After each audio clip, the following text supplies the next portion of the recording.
about the debutants on against West Ham. In the first half, we had James Maddison and we had Manor Solomon. We'll start with you, Ariane, on this one. What did you make out of those two, first and foremost? I think Maddison, I feel for Maddison because he really was not helped by Kane just dropping deep so much every time. I think it hindered his game massively, and I felt for him because I think there was some moments where you could see what he was trying to do, and it was coming off a little bit. And I thought he looked a little bit bright in some moments, but Solomon, he was completely dominating that left wing. They could not touch him. I haven't seen a player like I actually don't remember last time where there was a player they could not get the ball off him. They tried, even like when they got the ball on a tackle, he just got it right back. It was he really looked like he was there to play. I mean, I did not expect that from Solomon at all. The way he was presented, I kind of thought of him as like Harvey Barnes from Wish, where he just has a good finish. But no, he was dribbling in and out. It was just going. He had that curler from outside.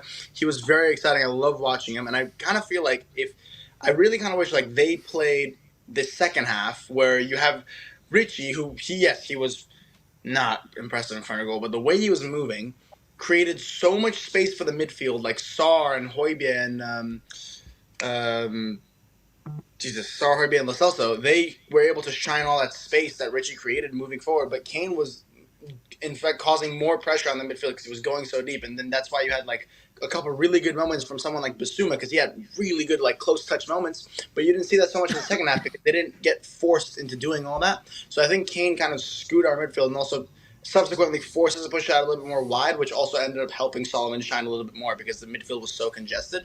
But that ended up like making Maddison look worse than he is, and I kind of feel for him for that. Ash, do you agree about the what he's saying about Maddison occupying or Kane occupying the spaces that Maddison maybe should have been occupying? And what is the answer to maybe, or what is the solution to that problem? I personally think Kane drops into the right-hand space of that channel, and I think Maddison was dropping in the left-hand side. But at times, yeah, they did kind of get in each other's way. But I just felt like Kane's only had, 2 days of training, and Maddison's new. So I just feel like with the others, they had a lot more time with Ange, and so they knew where to be spatially, if that makes sense. They knew what positions to be in, where to arrive in. And so I think that will come with time with Maddison and Kane.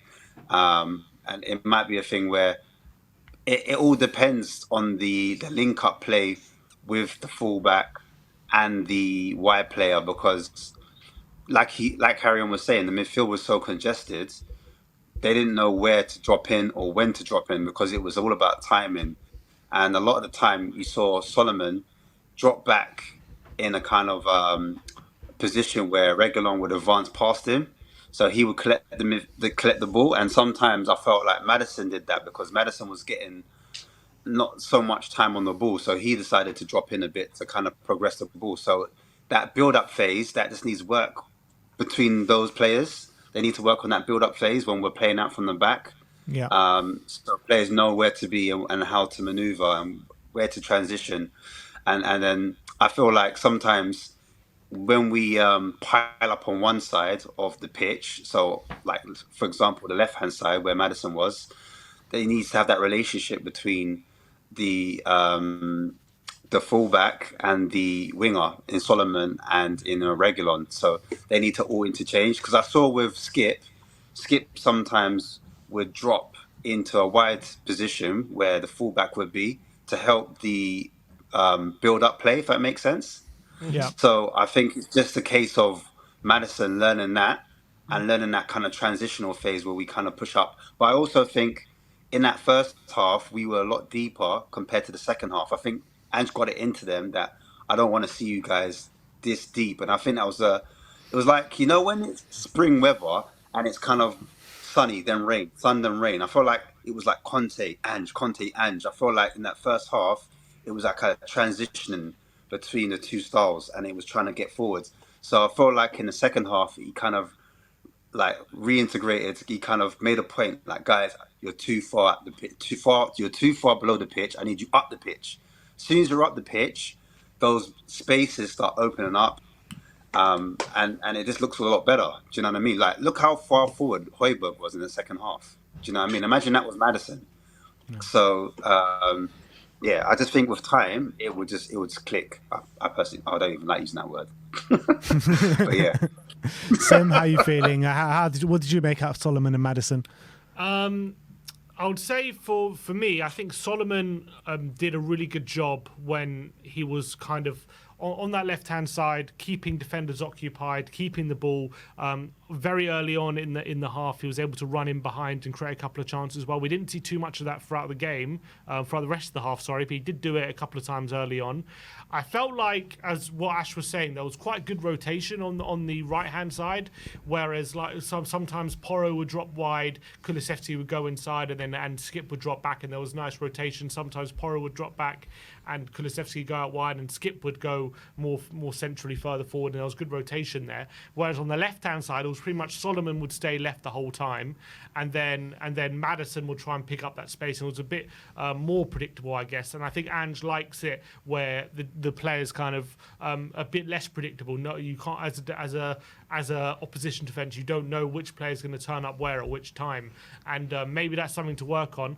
I feel like with Maddison, yeah, I do think the Kane thing was a problem, but I also think Kane was partly to blame, but I think he's partly to blame as well. I think it's more about just understanding of each other's role. Like when Kane drops deep, Maddison should pick up on that, and then he should be the one to try and fill in further forward and vacate and kind of enter the space that Kane's vacating. And I think it's all about game understanding and learning when each other are moving and understanding what you should do when you see that happening. And I do think actually that Maddison was starting to pick up the ball a lot more as the half was ending and pick up the half spaces and start to ask West Ham different questions. But I think the half, probably unluckily for him, ended a bit probably as he was getting more influenced.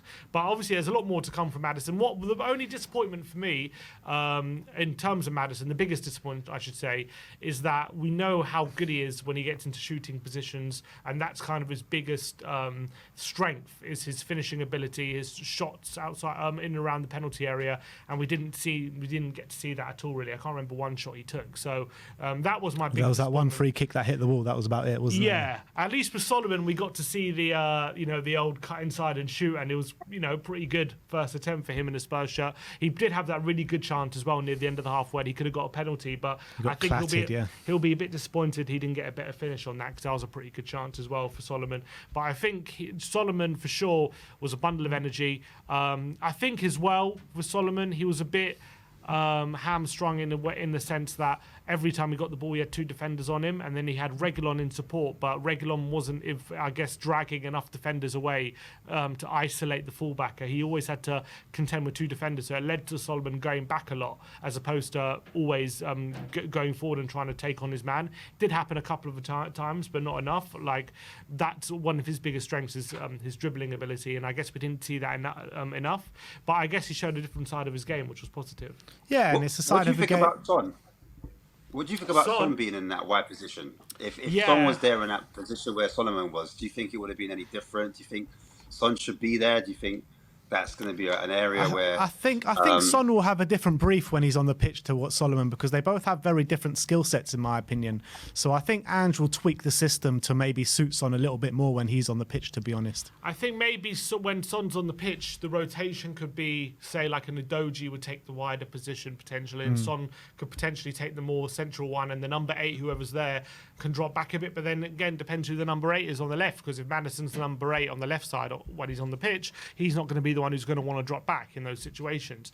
And I do worry, to be honest, about Son in that position, because I don't think he's a very good one-on-one dribbler, to be honest, on the left-hand side, Heung-min Son. I think he prefers to run in behind, which, to be fair, we could definitely use that, because we didn't have too much running in behind, I felt, enough on the wings. But I don't know. I think Son's biggest strength is getting in finishing positions, his ability to shoot, and if he's asked to do a lot of dribbling all game, I don't know. I feel like that's a bit of a waste of his talent. But what do you think about having Dembele there, Sim? Sorry to cut you. What do you think about having?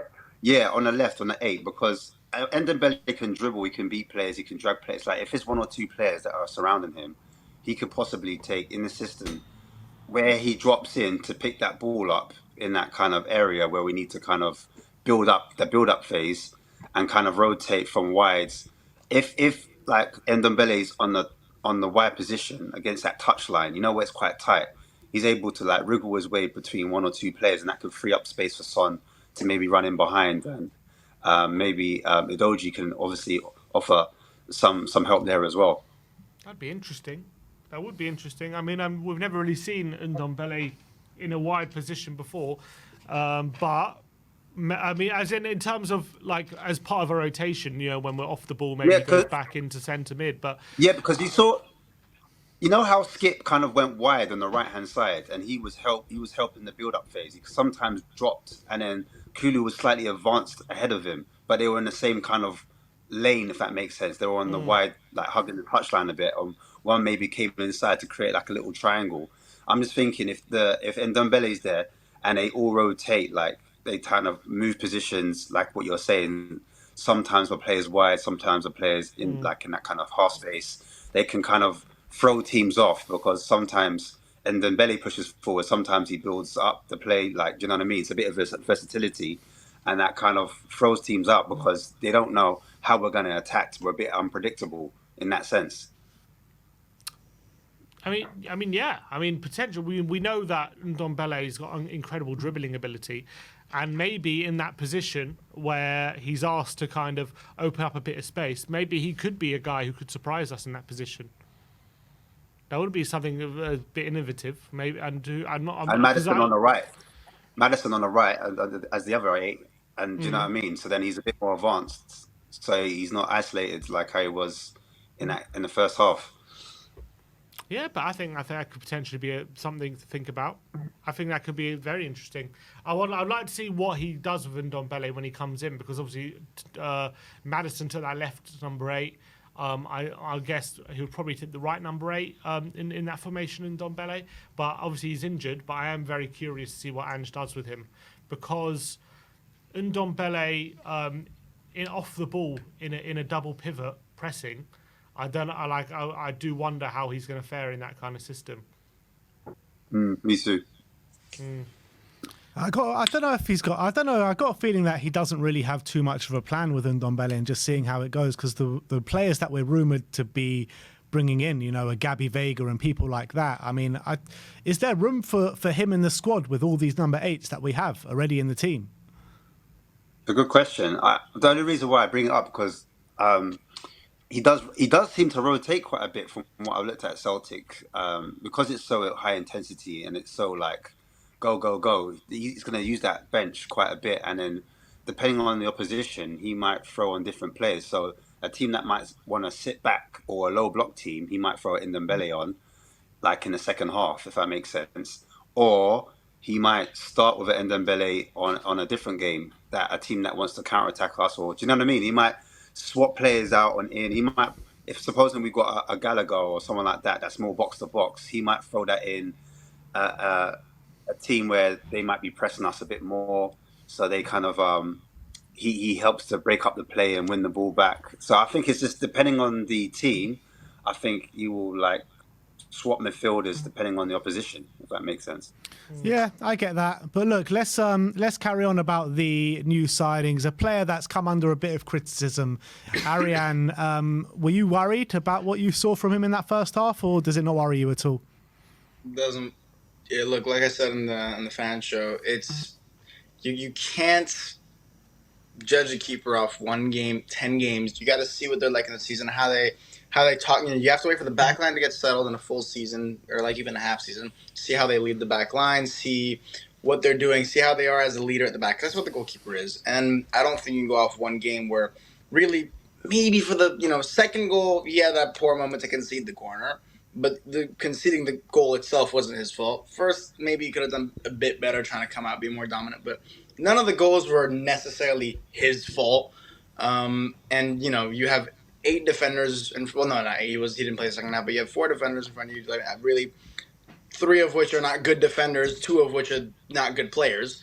That's going to happen to you on your debut. I'm not super worried. I want to see more of him. I'm not going to judge a keeper off 1 game. I think that's silly. Ash, you feel the same way? You know what? I've been looking at this guy for a long time now. Ever since we've been linked with him, sorry, I've been looking at him, and he's good with his feet, no doubt. He's been working on that hard, so that's one standout thing, and you need that as a modern goalkeeper.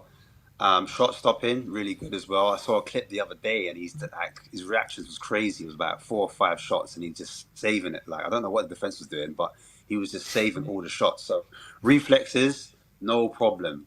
But one thing that stood out to me before, and I said it earlier in the stream, was his ability to command the box. And Premiership is a different ball game compared to like Serie A or even the Bundesliga. The amount of aerial threats that happen, even we saw it in the pre-season. The first 2 goals were in the air, and that's where I worry. I've seen him kind of punch balls, and he kind of flaps at it. Doesn't quite clear it. I prefer my keeper to catch the ball, if I'm being honest. But if you're going to punch it away, clear it out. And I just feel like that's a side of his game that may be a weakness. I just want to see him develop a lot more in that area. But in terms of like distribution, kicking the ball, confidence, sweeper, keeper, he can do all of those things. It's just that bit when it's in the air, I'm a bit worried, if I'm being honest. And that's what I have seen when he was at Empoli. So, yeah, that's my only concern.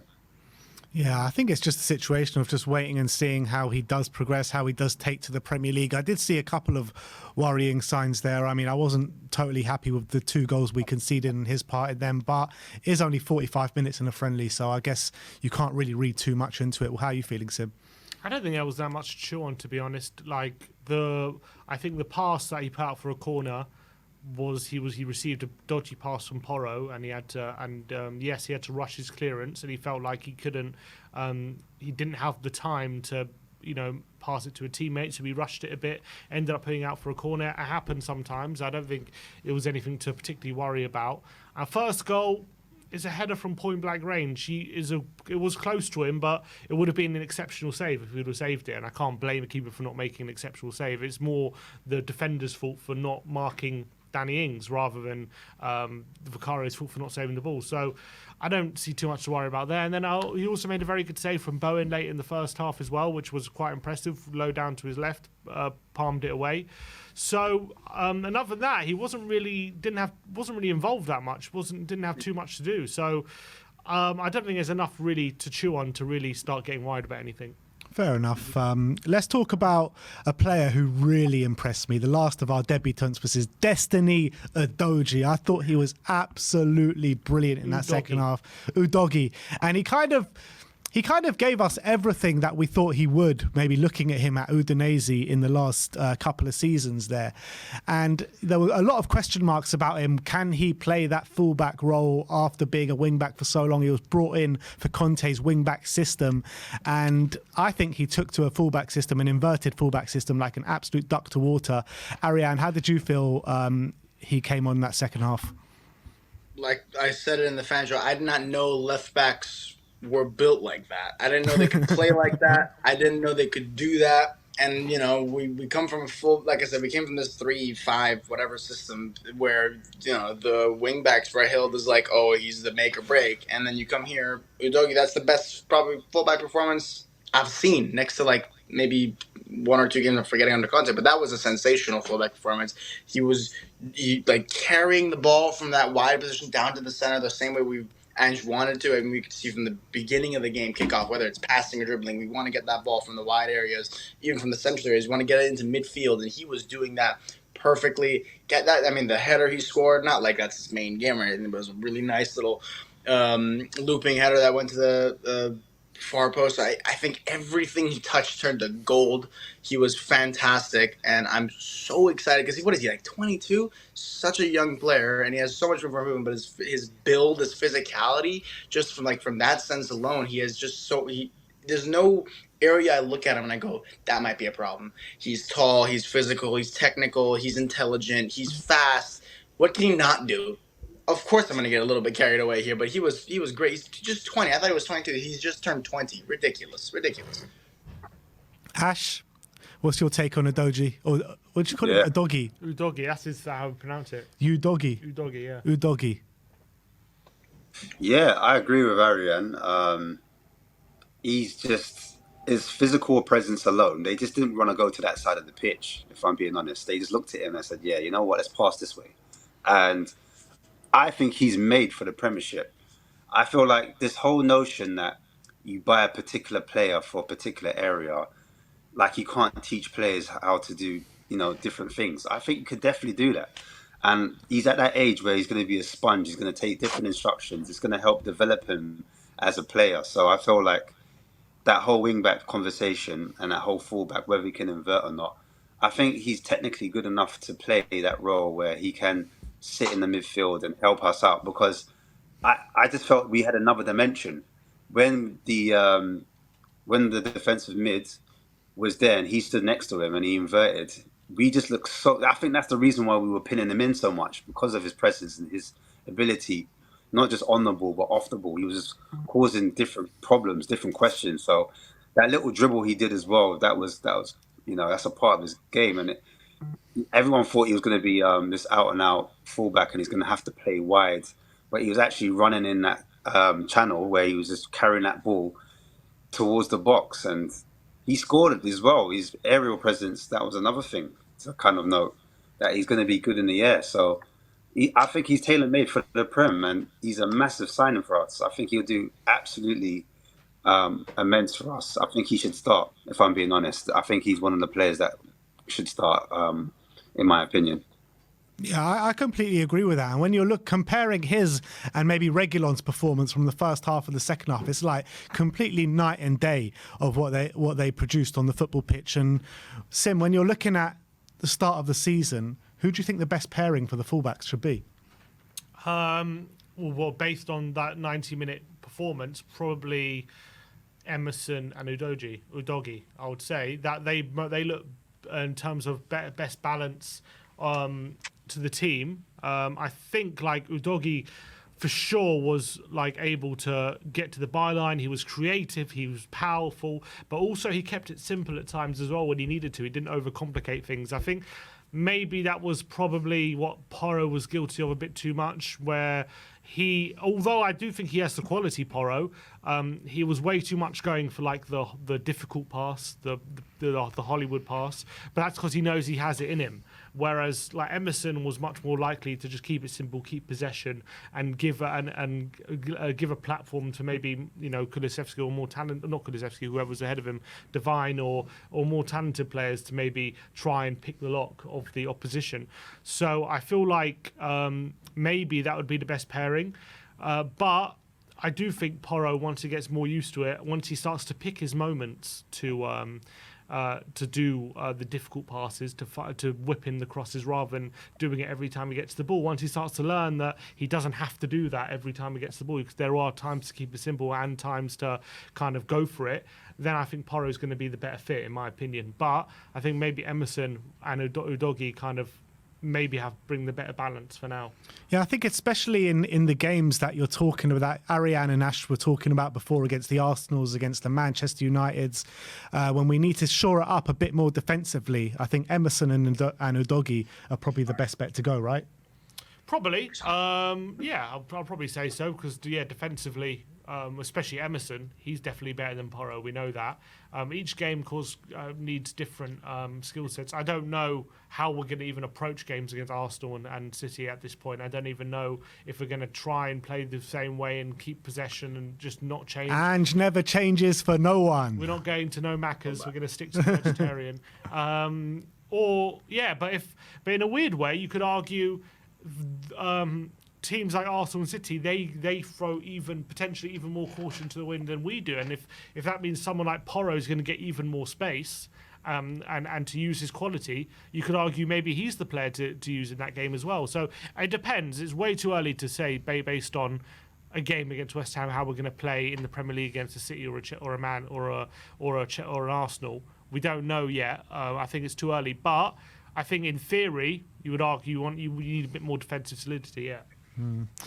All right. Well, let's move on and let's talk